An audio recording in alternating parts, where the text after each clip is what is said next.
Good morning बच्चों। आज एक नई उम्मीद, एक नई आशा के साथ हम फिर मिल रहे हैं और अपने विषय को आगे बढ़ाएंगे। कल हमने जिस विषय पर चर्चा की थी वो था विभाजन। विभाजन देश का 14-15 अगस्त 1945 की मध्य रात्रि को जब ये घोषणा हुई कि देश गुलामी की जंजीरों से मुक्त हो गया है, तब हमें सौगात में दो राष्ट्रों का बंटवारा भी साथ ही मिला। मुस्लिम लीग की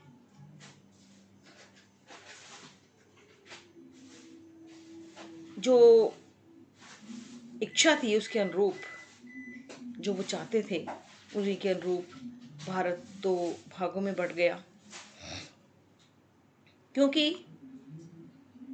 द्विराष्ट्र का जो सिद्धांत था जिसके अनुरूप भारत किसी एक कौम का देश नहीं बल्कि हिंदू और मुस्लिम दो कौमों का देश है, और इसी बात को पुख्ता करते हुए अलग से राष्ट्र की मांग की गई थी, जिसके कारण विभाजन हुआ था। प्रक्रिया आपने कल देखी, कल आपने पढ़ी कि किस प्रक्रिया के अनुरूप भारत का विभाजन हो गया। और आज हम चर्चा करने जा रहे हैं विभाजन के बाद क्या परिणाम हुए। काम हो जाता है, काम होने के बाद उसके बाद क्या रिजल्ट निकलता है, उस पर अब विस्तार से हम चर्चा करेंगे। देखिए बच्चों कि बंटवारा जो शब्द है ये बड़ा हलचल पैदा करने वाला शब्द है। बंटवारा शब्द ही दिल को चीर कर रख देता है। और यहाँ तो देश के बंटवारे की बात हो रही है। भरसक प्रयत्न हुआ कि देश का बंटवारा ना हो पाए, लेकिन बंटवारा होकर रहा। धार्मिकता के आधार पर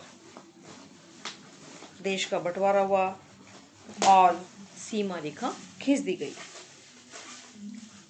बहुत सारे परिणाम बंटवारे के बाद हमारे समक्ष आए, जिन पर हम चर्चा कर रहे हैं।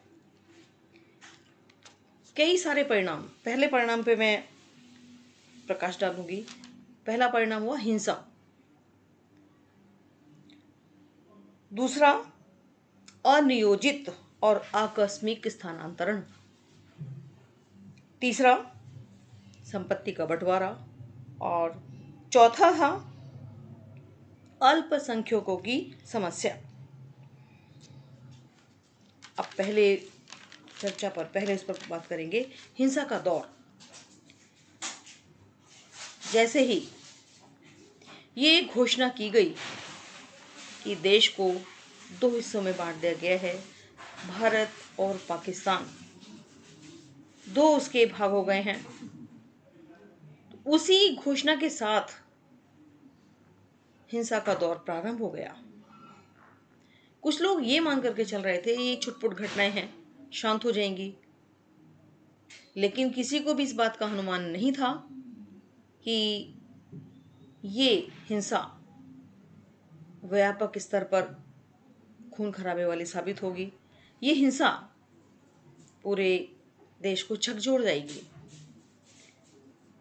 क्योंकि जो लोग साथ रह रहे थे उनको ये अंदाजा नहीं था कि एक ही पल में, एक छोटी सी घोषणा के बाद वो दोनों एक दूसरे के रक्त के प्यासे हो जाएंगे।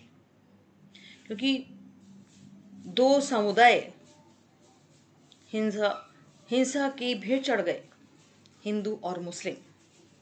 केवल यही नहीं, क्योंकि बंटवारा जो हुआ था वो धार्मिक आधार पर हुआ था। धर्म के आधार पर देश को बांट दिया गया था। और ऐसा कहीं नहीं था कि कोई एक क्षेत्र ऐसा हो जिसमें केवल मुस्लिम बाहुल्य क्षेत्र हो। भारत में उस समय केवल दो ही जगह ऐसी थी, दो ही प्रांत ऐसे थे जहां मुस्लिम बाहुल्य क्षेत्र था। लेकिन ऐसा नहीं कि वहां और अन्य लोग नहीं रहते थे, वहां हिंदू भी थे और वैश्य हिंदू थे। इसके अलावा जैन, सिख, पारसी, यहूदी, ये सब लोग रहते थे। उसमें आपका पंजाब था और कोलकाता, उधर लाहौर, उधर की तरफ लाहौर था। ये ऐसे गढ़ हुए जहां हिंसा का व्यापक दौर होता गया, बेहिसाब हिंसा हुई। ये हिंसा के अखाड़े बन गए, ये क्षेत्र हिंसा के अखाड़े बन गए। इस घोषणा के साथ ही दोनों ने एक दूसरे के क्षेत्र में जाना छोड़ दिया। हिंदू मुस्लिम क्षेत्रों में नहीं जाते थे और मुस्लिम हिंदू क्षेत्रों में नहीं जाते थे। जो दो समुदाय कभी एक घर, एक जान जहान जिनको मान करके चल रहे थे, एक जान है हम, वो अब एक दूसरे का चेहरा भी देखना नहीं चाहते थे, कतराते थे उस क्षेत्र से जाने के लिए। बेहद स्थिति बिगड़ गई, रक्तपात हुआ, लोग अपने घरों को छोड़ने के लिए मजबूर हो गए और खोज खोज करके कि हमें दूसरी तरफ जाना है, उस चक्कर में बहुत लोगों ने मारकाट शुरू कर दी। लाशों पर लाश बिछ गई। इतना अधिक कि दिल दहलाने वाली वो घटनाएं हुई।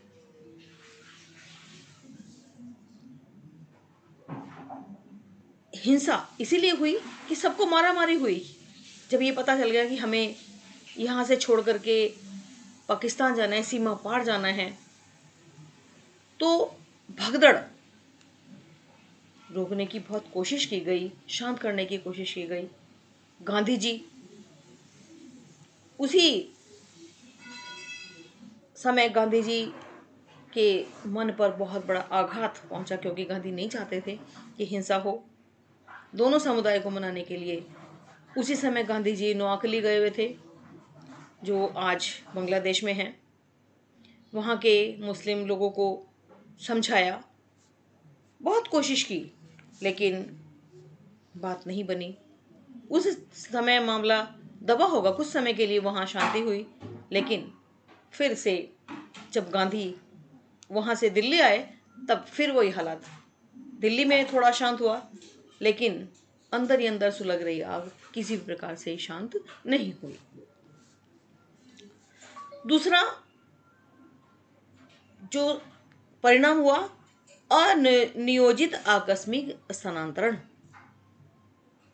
ये जो स्थानांतरण था, इस स्थानांतरण शब्द का मतलब है एक स्थान से दूसरे स्थान पर जाना, स्थानांतरण। और वो भी कैसा था? आकस्मिक। किसी को भी ये नहीं अनुमान था कि हम अपना घर बार छोड़ करके हमें जाना पड़ेगा।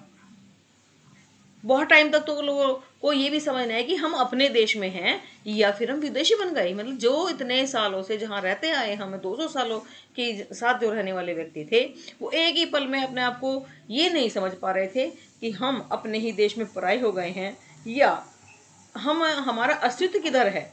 अपने अस्तित्व को वो पहचान नहीं पा रहे थे। वो एक बहुत दर्दनाक पीड़ा थी। अब क्योंकि आकस्मिक था, अचानक से जाना था। आप किसी काम को अचानक कह दें तो आप भी समझ नहीं पाएंगे कि क्या किया जाए। अचानक में क्या होता है कि जो हाथ लगा, चलो ठीक है, इसी को काम ऐसे कर देते हैं। तो सेम बात वही भी थी कि अचानक क्योंकि स्थानांतरण की बात सामने आई, तो कोई कुछ भी समझ नहीं पाया कि क्या करना है। लोग घर से पैदल ही चल पड़े, कोई वाहन नहीं था। और ये जो स्थानांतरण था,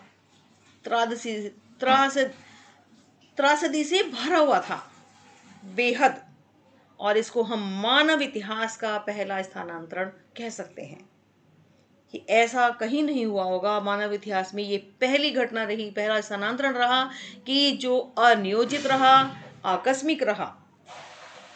लोगों को जैसा भी संभव हुआ, लोग लाखों लोग पैदल घर छोड़ने के लिए मजबूर हो गए। कुछ लोगों ने रास्ते में दम तोड़ दिया, कुछ मार काट के शिकार हुए। इधर से उधर जाने में उन्हें बहुत सारी विपत्तियों का सामना करना पड़ा, बहुत कठिनाइयां उनके मार्ग में आई, क्योंकि पैदल जा रहे थे। महिलाओं के साथ बलात्कार की घटनाएं हुई। जब वो दूसरी जगह चले गए तो उनका धर्म परिवर्तन भी करा दिया गया। सबसे अधिक जो दर्दनाक महिलाओं के साथ थी, औरतों को अगवा कर लिया गया, जबरन उनसे शादी कर ली गई।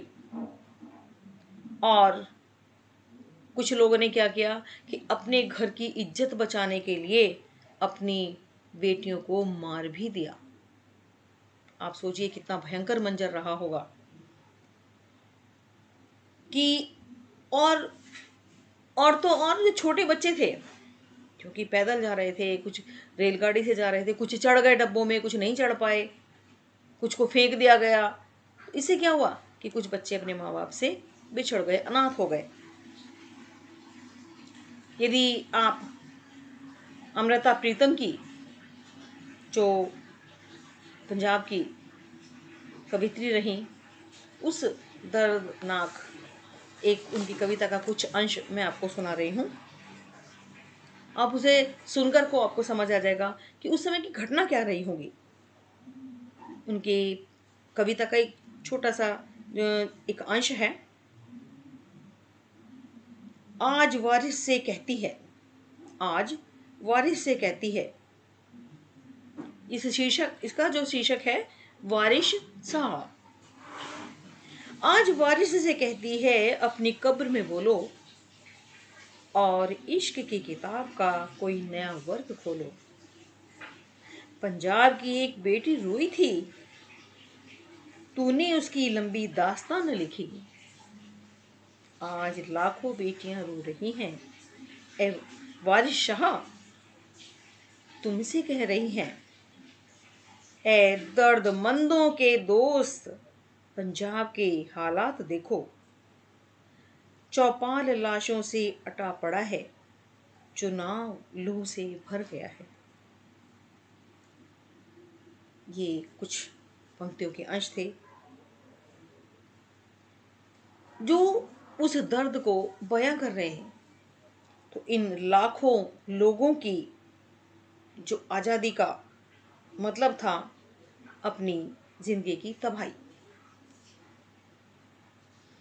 ये तो स्थानांतरण हुआ। अब एक और परिणाम था शरणार्थी की समस्या।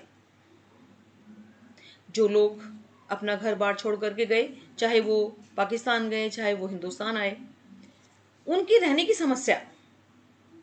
अचानक से अपना घर बार छोड़ करके उनके रहने के लिए, उनके खाने के लिए, उनके स्वास्थ्य के लिए एक समस्या पैदा हुई। हिंदुस्तान में फिर उनके लिए इंतजामात किए गए, धर्मशालाएं, स्कूल, टेम्परेरी शरणार्थी शिविर बनाए गए, वहाँ उनको रखा गया। उनकी स्वास्थ्य की समस्या थी, उनके साथ जो एक समस्या थी सबसे बड़ी, भोजन की, रहने की, और कई समस्याएं जो जिंदगी से मूल रूप से जुड़ी हुई थी, वो समस्याएं मुंह बाई खड़ी हुई थी। लेकिन फिर भी दोनों देशों ने उनके लिए प्रबंध किया गया। भारत की बात करें तो यहाँ स्कूलों में उनकी व्यवस्था थी, और लाल किले के वहाँ स्पेशल शरणार्थी शिविर लगाए गए। लेकिन शरणार्थी कैंपों में उनको रखना था, और उनके सामने उनकी जिंदगी का एक बहुत बड़ा अहम प्रश्न था। क्या प्रश्न था? कि सालों तक उसी शिविर में जिंदगी काटना, न जाने कितने समय तक, जब तक से पूर्ण रूप से व्यवस्था नहीं होती, उन्हें उन्हीं शिविरों में अपनी जिंदगी को काटना था। संपत्ति का बंटवारा, ये अगली समस्या थी। जब विभाजन हो गया तो एक समस्या ये भी आई कि संपत्ति का बंटवारा। केवल परिसंपत्तियों का बंटवारा ही नहीं हुआ। जब विभाजन होता है अब घर पे मान लीजिए घर में दो पुत्रों के बीच बंटवारा किया जाए तो क्या है, वो जमीन भी उन्हें दी जाती है, घर भी दिया जाता है, उन्हें संपत्ति में भी उनके हिस्से होते हैं। इसके अलावा अन्य जो पैतृक चीजें हैं उनमें सबकी बंटवारा होता है। ऐसे ही जब देश में बंटवारा हुआ तब संपत्ति का भी बंटवारा हुआ। पाकिस्तान और हिंदुस्तान के बीच संपत्ति का भी बंटवारा हुआ।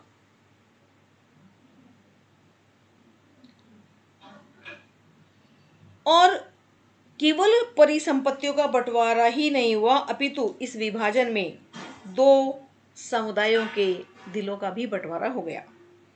जो आज पड़ोसी की तरह रह रहे थे, जो एक घर में खाते थे, एक साथ उत्सव मनाते थे, एक साथ सुख दुख में शरीक होते थे, आज उन्हीं के बीच अलगाव हो गया था। वो अलगाववाद का शिकार हो गए थे। जो संपत्ति दोनों देशों के बीच बटी, विडंबना देखिए कि टेबल, कुर्सी, टाइप रिकॉर्डर, पुलिस के वाद्य यंत्र और तो और रेलवे कर्मचारियों का बंटवारा भी हुआ और 80 लाख लोग घर बार छोड़ करके सीमा पार चले गए। कम से कम 5 से 10 लाख लोगों को अपनी जान गंवानी पड़ी। ये एक बहुत बड़ी विडंबना थी। संपत्तियां बटी। उस समय गांधी की जो पॉलिसी थी, गांधी तो बहुत लोग ये मान करके चलते थे कि गांधी मुस्लिमों के समर्थक हैं। गांधी गांधी ने उस समय, जिस समय बंटवारा हुआ, आप समझिए कि गांधी जी उस जश्न में शरीक नहीं हुए। तो उस समय वो कोलकाता में थे, बंगाल में थे। उन्हें सांप्रदायिक दंगों को रोकने के लिए उपवास पर बैठे थे और उनका प्रभाव इतना था कि लोग उनकी बात को मौन स्वीकृति भी देते थे। उस समय जहां जहां वो गए वहां थोड़ी शांति रही, वहां जश्न भी ढंग से मना। और उसके बाद जब वो दिल्ली आए, दिल्ली आने के बाद भी वो यहाँ थोड़ी शांति हुई। उन्होंने बहुत समझाने की कोशिश भी गई, सांप्रदायिकता को रोकने की बहुत कोशिश की।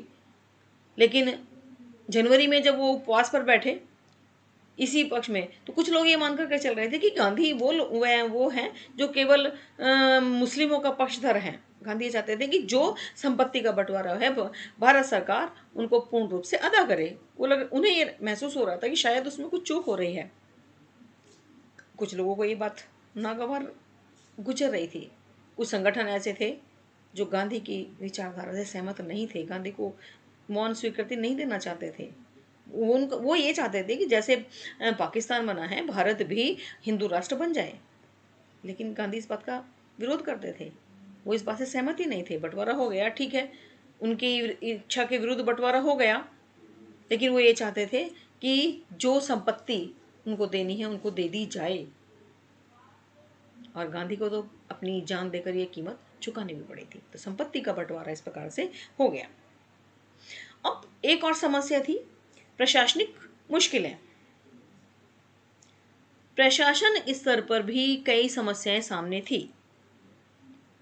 वित्तीय विभाजन कठिनाई के साथ साथ और भी कई मुद्दे जुड़े हुए थे, क्योंकि भारत के जो नेता थे द्विराष्ट्र सिद्धांत का समर्थन नहीं करते थे। लेकिन विभाजन तो धर्म के आधार पर हुआ था। एक प्रश्न यह विचारणीय है, इस प्रश्न पर आप गौर करें कि क्या यही वजह थी कि धार्मिक आधार पर पाकिस्तान बन गया? तो क्या एक ये विचारणीय प्रश्न शायद उस समय भी उठा होगा, उस समय भी ये प्रश्न बना होगा कि क्या यही वजह रही कि एक मांग उठी होगी कि भारत अपने आप एक हिंदू राष्ट्र बन गया? प्रश्न था ये। बहुत सारे आंसर आएंगे कि हाँ, यदि वो हिंदू राष्ट्र, वो पाकिस्तान मुस्लिम राष्ट्र बन गया तो भारत भी बन जाना चाहिए। लेकिन ऐसा नहीं है, क्योंकि जिस समय देश में संघर्ष चल रहा था, आज़ादी के लिए सभी संघर्षरत थे, उस समय दो बात पर बच्चों, मैंने पहले बताया था कि आम सहमति थी। क्या थी? कि भारत का जो शासन चलेगा, भारत में जो सरकार चलेगी वो लोकतांत्रिक सरकार होगी। लोकतंत्र कायम रखना उसकी प्रमुखता रहेगी। और लोकतंत्र जिसमें लोगों के हितों का ध्यान रखा जाए, हर व्यक्ति को स्वतंत्रता हो, लोकतंत्र, जनता का शासन जनता के लिए। अब विभाजन के बाद ये प्रश्न मैंने आपको बताया कि एक प्रश्न शायद जरूर ये वहां उस समय हुआ कि यदि धर्म के आधार पर पाकिस्तान बन गया तो क्या उस समय ये बात नहीं उठी होगी कि भारत भी एक हिंदू राष्ट्र बन गया, अपने आप ही बन गया, वो कुछ कहने की जरूरत ही नहीं पड़ी। लेकिन विभाजन के बाद बड़ी आबादी पाकिस्तान चली गई और जो स्वेच्छा से रह गए, क्योंकि कोई जोर जबरदस्ती नहीं की गई, ये भी बात तय हुई कि जो स्वेच्छा से रहना चाहते हैं वो रह गए। स्वेच्छा से रहने के बावजूद 1951 में भारत की कुल आबादी का 12% मुसलमान भारत में रह गए। तब भी इनकी संख्या इतनी थी, 12% मुस्लिम व्यक्तियों की संख्या थी। अब क्या था? अब एक प्रश्न ये था कि भारत अपने अल्पसंख्यक, जिनमें मसलन आपके सिख, ईसाई, बौद्ध, जैन, पारसी, यहूदी, इनके साथ कैसा बर्ताव हो, कैसा बर्ताव होना चाहिए ये भी। और यहां तो बंटवारे से पहले ही इतना तनाव था, हिंदू और मुस्लिम को लेकर तो एक तनाव पहले भी था।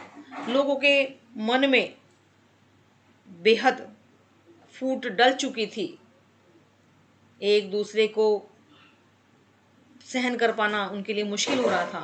कुछ लोग तो चाह ही रहे थे कि सबको बाहर निकाल दिया जाए, लेकिन गांधी उस बात पर अड़े रहे कि जो स्वेच्छा से जाना चाहेंगे वो जाएंगे, किसी को भी हम धकेल करके आधार, धार्मिक आधार पर जो सीमा खींच दी गई है उसी इसमें वो जाएंगे, बाकी स्वेच्छा से जा सकते हैं।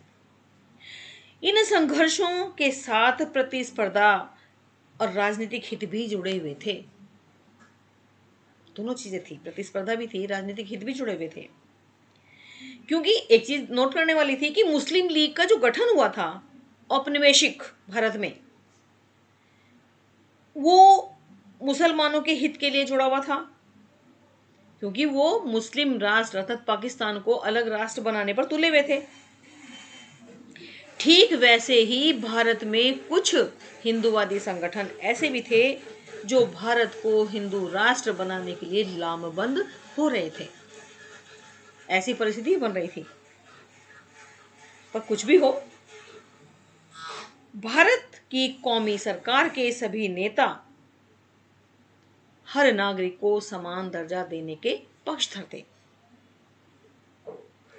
चाहे वो किसी धर्म का हो, किसी जाति का हो। लेकिन उनका मानना था कि भारत का हर नागरिक, उनके अंदर कोई हीन भावना ना आए, वो उसी भावना से भारत में रहें जैसे वो पहले रह रहे थे, समान दर्जा सभी को मिले। नागरिकता की कसौटी धर्म नहीं बनाना चाहिए। भारत की नेताओं का एक जो विश्वास रहा वो ये भी रहा, वो ये चाहते थे कि हर नागरिक धर्म की कसौटी पर नागरिक ना बनाया जाए, क्योंकि हमारे देश के ये नेता धर्मनिरपेक्ष राज्य के हिमायती थे।